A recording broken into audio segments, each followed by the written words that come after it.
Welcome. Please keep your seatbelt on and get ready for takeoff. Check.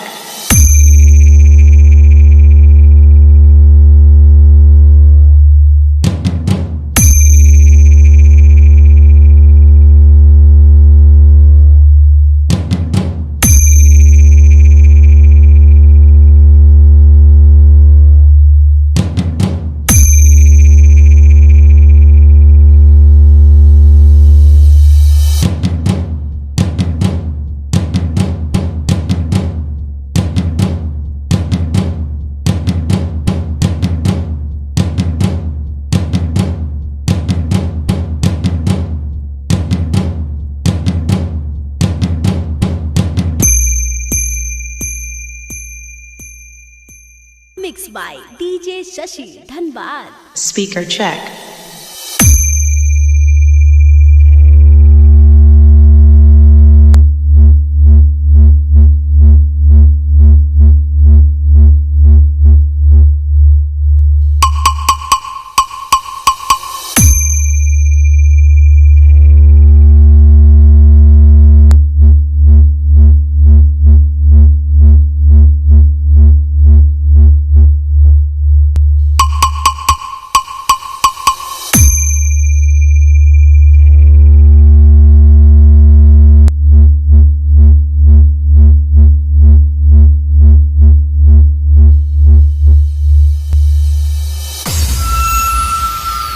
में से फोड़ रहे हो जैसे दिवाली के पटाखे।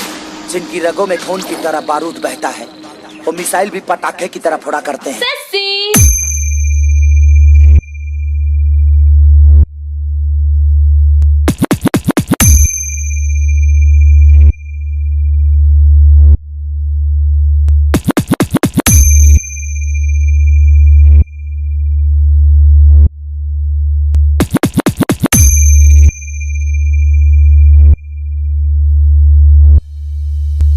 DJ Shashi Remix.